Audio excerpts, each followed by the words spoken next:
For the first time ever, you're looking at 3D motion capture of Chinese weightlifting technique, captured inside one of China's top provincial training bases in Fuzhou, China. I've designed and built this camera system myself, and I snuck it into their training hall. And I actually got caught by the former Olympian gold medalist Li Fabin. I promised him I wouldn't share this footage, and I'm breaking that promise. I'm sorry, but I'll make it up to you later. Hi, I'm Hansen, and I spent the last 6 years working in the motion capture for biomechanics in the professional sports and clinical orthopedic industry. These motion capture labs that I used to work in cost hundreds of thousands of dollars in their equipment and setup, specifically in the laboratory, a lot of calibration, yada, yada, yada. And in Olympic weightlifting, there's just truthfully not enough money for that technology to be used every day. So I quit my job and built a camera system that's portable, affordable, and precise in the pursuit of unveiling the biomechanics of Chinese Olympic weightlifting. And in this video, I want to dissect the Snatch, one of my favorite movements, from a top elite Chinese weightlifter. But before I start and get into the details, I want to explain how the motion capture works. So for motion capture, true 3D motion capture, you need three things. One, you need cameras that are fast enough with higher frame rates and with global shutter to capture high velocity movements like weightlifting. Second is the calibration. This is important because when you have multiple cameras, each cameras need to know where in space they are so they can do the math for the triangulation of the 3D pose estimation afterwards. And lastly, the most important step is synchronization.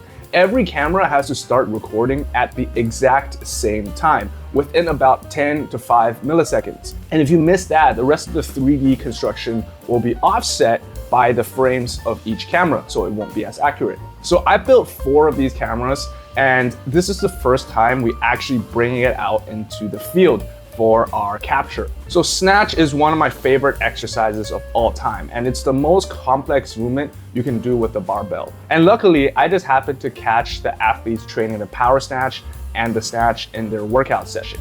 And luckily last year, I've got to train and share a platform with this athlete. So this year, this time he invited me to capture his training on his very own platform, which was a huge honor for me. So first, let's use the data to settle something most lifters argue about constantly. What's actually the difference between a power snatch and a squat snatch? And where do most people get it wrong? The most obvious thing about the differences is the catch height. And as we see for this athlete, the peak bar height for the power snatch was 1.34 meters, and it was only 1.24 meters for the squat snatch, a 0.1 meter difference, or 10 centimeters. But let's look at the hip height for the snatch. Now, for the power snatch, it was caught at the hips at 0.5 meters above the ground, versus the squat snatch, it was only 0.3 meters above the ground, a 20 centimeter difference. And this gap exists because the squat snatch needs that extra room to drop all the way down into a full squat, so the athlete is catching lower on purpose. But now let's look at the speed. In the first pull, the bar goes from the ground to the knee level. The power snatch took 0.27 seconds, and the slower squat snatch took 0.4 seconds, a 0.13 second gap. And this is mainly because the weight gets heavier. However, if we look at the time from the knee to the full extension, this is where you're generating most of that velocity, the force in the whole lift.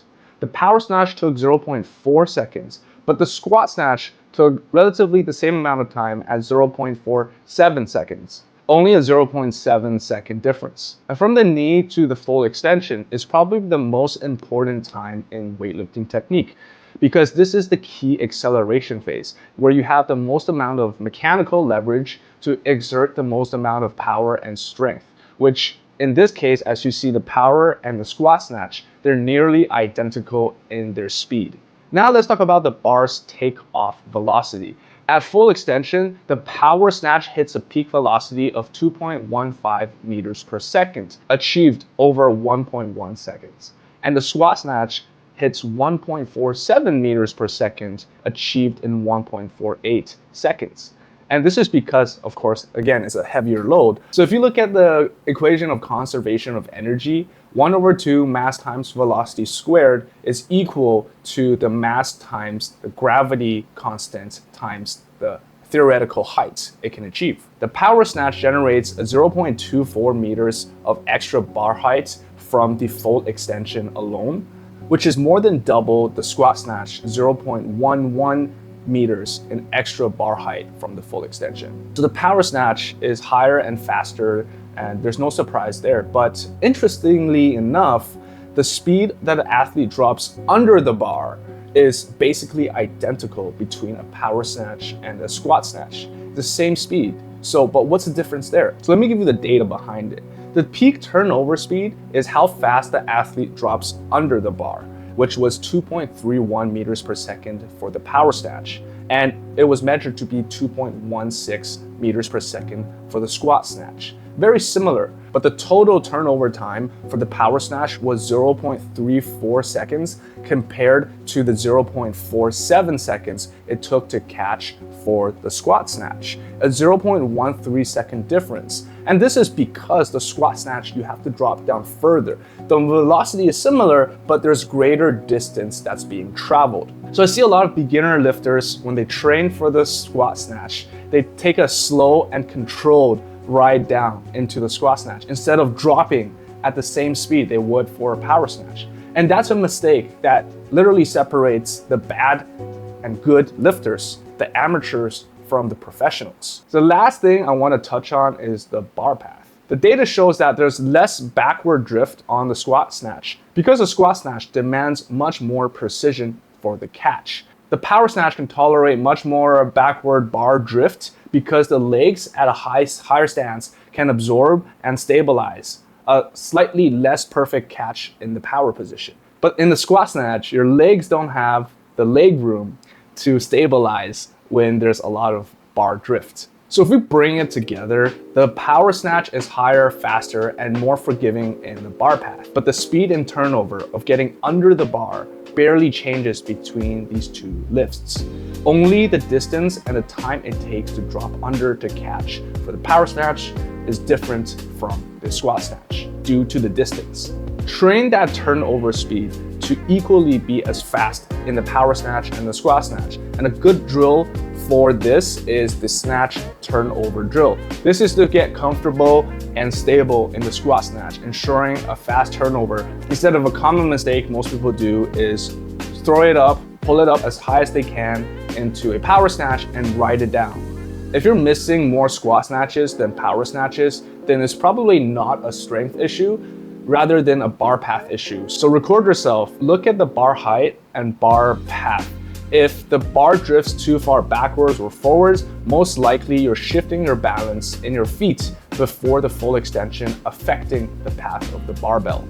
So this is the first time this kind of motion capture existed outside of a laboratory that doesn't cost hundreds of thousands of dollars. And this is the entire reason I built this NODAL camera motion capture system. And if you want to see more of these kind of breakdown, let me know in the comments below. And I've got a lot more footage to go over. And if you're building something where this kind of data actually matters in sports performance, physical therapy, research, or even robotics, our company is called NODAL. We build portable, affordable, and precise 3D motion capture cameras and systems, and we're ready for sale this September. So check out nodal3d.com, like and subscribe to this video if you haven't, and I'll see you in the next video.